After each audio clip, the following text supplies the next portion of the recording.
umuvugizi w'ingabo z'u Rwanda RDF Colonel Ronald Rwivanga yatangaje ko kuva ingabo z'u Rwanda zakoherezwa muri Mozambique zimaze kugaba ibitero bitandukanye ku nyeshyamba ziri muri iki gihugu. Abarwanyi bamwe bishwe hagati y'amatariki ya 24 Nyakanga 2021 ndetse na 28 Nyakanga.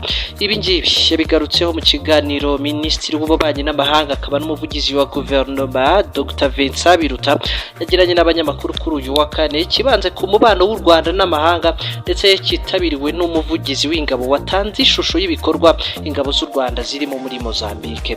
Colonel Rwivanga yatangaje ko ingabo z'u Rwanda ziri muri Mozambique ubu zibarizwa mu duce two mu majyaruguru ashyira uburengerazuba nka Palma, Afungi, Muweda ndetse na Awase.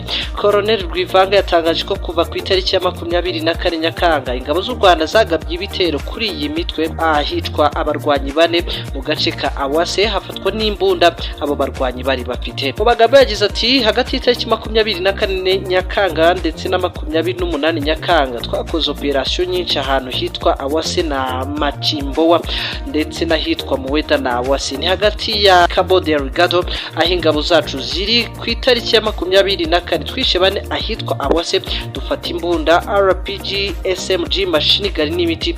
Turongera kuri uwo munsi twica babiri tubateze igico. Aba barwanyi babiri bishwe bari kuri moto ifite plaque yo muri Tanzania basanganywe imbunda, mudasobwa ndetse n'inyandiko zari mu Giswahili. Nyuma y'iminsi ibiri kuwa 26 Nyakanga RDF yishinye cyamba 5 zamburwa imbunda 8. Ibyo bikorwa bikaba byarakomeje ku itariki ya 28 aho izo nyeshyamba zagabye igitero mu birindiro bya RDF ahitwa Awase. Colonel Rwivanga yagize ati ariko twabasubijeyo, twarabarashe twicamo umwe, ariko tujyanye umusirikare wacu wakomeretse ahitwa Awase, nanone tugwa mu gico cyabo twicamo babiri. Ibyo nibyo tumaze gukora. Colonel Rwivanga yavuze ko ingabo z'u Rwanda zimaze gukora operation nyinshi muri Mozambique kandi ko ibice byose zagabyemo ibitero ubu biri mu maboko yazo. Yavuze ko iyo operation idashingiye ku gihe runaka izamara, ahubwo bizaterwa n'igihe ikibazo kizakemukira. Colonel Ronald Rwivanga yabajijwe niba RDF yiteguye guhangana n'imitwe yashaka kwihimuraho cyangwa se ikihimura ku Rwanda. Yavuze ko u Rwanda rwiyemeje kurinda abaturage aho ruzitabazwa hose kuva muri 2004 ubwo rwatangiraga ibikorwa bya Loni byo kubungabunga amahoro ku buryo bwiteguye n'ingaruka zose zakurikira. Minisitiri Dr Biruta yavuze ko gutabara Mozambique kwikubitiro u Rwanda rwakoze ibisabwa byose yaba ikiguzi n'ibindi, ariko rutegereje ko umuryango wa Afrika yunze ubumwe n'ibindi bihugu by'inshuti byagira icyo bibikoraho cyo kimwe na Mozambique nk'igihugu cyatabawe.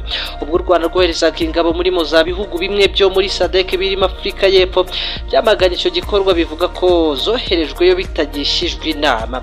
Dr Biruta yavuze ko ibihugu byose birebwa byamenyeshejwe. Biruta kandi yavuze ko ubwo icyo gikorwa cyo kohereza ingabo cyabaga habayeho kugisha inama ibihugu bya SADC, umuryango wa Afrika yunze ubumwe, ibihugu bifite icyo bikora muri Mozambique nk'Ubufaransa, Portugal, Leta Zunze Ubumwe za Amerika ndetse n'ibindi. Mu ntangiriro za Nyakanga nibwo u Rwanda rwohereje ingabo n'abapolisi igihumbi muri Mozambique mu ntambara igamije guhashya imitwe y'iterabwoba ibarizwa mu gace ka Cabo Delgado. Igikorwa cyabaye hashize igihe kitari kinini kivuzwe kuko byatangiye nyuma y'uruzinduko rw'umunsi umwe rwa Perezida Philippe Nyusi Kigali. Mu mpera za Mata nibwo Nyusi yagira uruzinduko mu Rwanda. Icyo gihe kandi byatangajwe ko mu byo yaganiriye na Perezida Kagame harimo n'ibikorwa byo kurwanya iterabwoba. Bivugwa ko Nyusi bwo yazaga mu Rwanda yarazanywe no gusaba Kagame ubufasha mu kurwanya imitwe y'iterabwoba yigabije igihugu cye. Ngo ni inama yari yarakiriwe na Perezida w'Ubufaransa Emmanuel Macron wamubwiye ko agomba kwegera Kagame akamusaba ubufasha.